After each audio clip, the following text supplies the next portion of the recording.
ឥឡូវយើងមកមើលពី limit នៃអន្តរគមត្រីកោណមានម្ដងដែល limit នេះក៏ជាប្រភេទ limit ដែលមានរៀងមិនកំណត់0 0ដែរគាត់ថាវាជាប្រភេទអន្តរគមនៃត្រីកោណមានណាអញ្ចឹងយើងមើល A limit របស់យើងគឺវាខិតទៅរក0នៃ sin bx នៅលើដក 2x អញ្ចឹងអ្វីដែលយើងត្រូវដឹងគឺយើងត្រូវចេះរូបមន្ត limit មួយគឺ limit x ខិតទៅរក0នៃ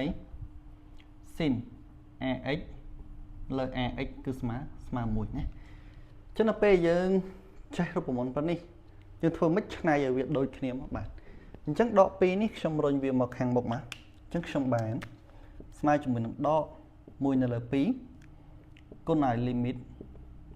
x ខិតទៅរក0នៃ sin 3x នៅលើ x យើងឃើញថាខាងលើនេះវាមាន 3x ហើយខាងក្រោមនេះវាមានតែ x ទេអញ្ចឹងខ្ញុំចង់បានខាងក្រោមនេះឲ្យវាមាន 3x ដែរអញ្ចឹងខ្ញុំត្រូវគុណខាងលើនឹង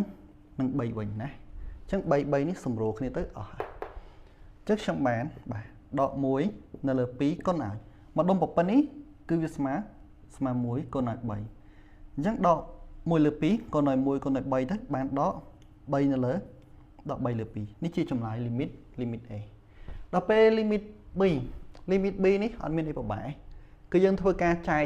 ទាំងលើទាំងក្រោមជាមួយនឹង x ការ៉េទៅគឺរួចរាល់ហើយដោយសារតែ sin នេះវាជាប់ការ៉េហើយ sin ខាងនេះវាអត់ជាប់ការ៉េប៉ុន្តែវាមាន x នៅខាងមុខមួយអញ្ចឹងយើងធ្វើការចែក x ការ៉េទាំងលើទាំងក្រោមទៅគឺយើងអាចគណនាបានណាអញ្ចឹងខ្ញុំបាន limit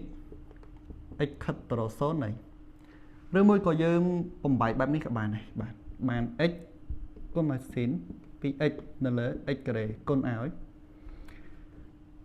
អា sin ការ៉េ x នេះខ្ញុំទៅសេវានៅខាងក្រោមដដែលទេបាទ sin ការ៉េ x ខាងលើនេះខ្ញុំដាក់ x ការ៉េ x ការ៉េនេះគឺយើងអាចសម្រួលគ្នាបានវិញហើយនៅពេលយើងគុណអា2នឹងចូលគ្នាវិញទៅគឺយើងបានដូចដើមវិញទេបន្ទាប់មកយើងធ្វើការសេរីវាឲ្យចូលប្រមូលយើងមក x នេះខ្ញុំអាចសម្រួលវាបានមួយអញ្ចឹងបាន limit x ខិតទៅរក0នៃ sin 2x នៅលើ x គុណឲ្យអានេះខ្ញុំអាចដាក់ការ៉េរួមមកបាន x នៅលើ sin x លើកជាការ៉េដែលឡែកយើងមើលម្ដុំនេះអាម្ដុំនេះវាចេញមួយតែម្ដុំនេះវាអត់តន់ចេញមួយព្រោះវាមាន 2x ខាងក្រោមវាអត់មានលេខ2ទេអញ្ចឹងយើងថែមលេខ2នៅខាងនេះមកអញ្ចឹងនៅពេលដែលខ្ញុំថែម2នៅភាគបែកខ្ញុំត្រូវគុណ2នៅភាគយកវិញអញ្ចឹងខ្ញុំគុណនៅខាងក្រោយនេះក៏បានដែរបាទអញ្ចឹងខ្ញុំបានអាម្ដុំប្រព័ន្ធនេះចេញមក1ហើយពេលអានេះចេញមកបាន1ប៉ុន្តែវាត្រូវលើកជាការ៉េណាបាន1ការ៉េគុណឲ្យ2 1គុណឲ្យ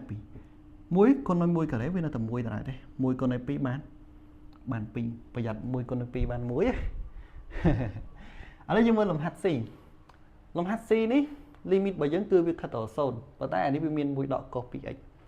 អញ្ចឹងយើងត្រូវចេះរូបមន្តមួយទៀតគឺរូបមន្ត1ដកកុស 2x ណា1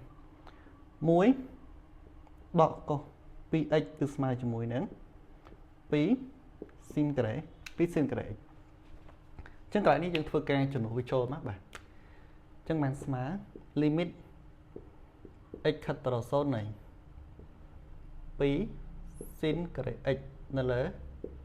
3x គុណឲ្យ sin x អញ្ចឹងយើងមើលតទៀតអានេះខ្ញុំស្មើអត់ត្រង់គ្នាទេណាយើងមើលនេះ2ហើយ3នេះគឺជាមេគុណអញ្ចឹងខ្ញុំរុញវាមកខាងមុខមកបាន2នៅលើ3គុណឲ្យ limit x ខិតទៅរក0នៃយើងមើលខាងលើវាមាន sin ការ៉េ x ខាងក្រោមវាមាន sin x អញ្ចឹងយើងសម្រួលចោលមួយទៅខាងលើខាងក្រោមអស់ខាងលើមានសល់ sin x មួយនេះខាងក្រោមនោះសល់អញ្ចឹងខ្ញុំបាន2នៅលើ3គុណឲ្យម្ដុំប្រព័ន្ធនេះគឺស្មើ1ណាអញ្ចឹងចម្លើយរបស់យើងឃើញ2លើ3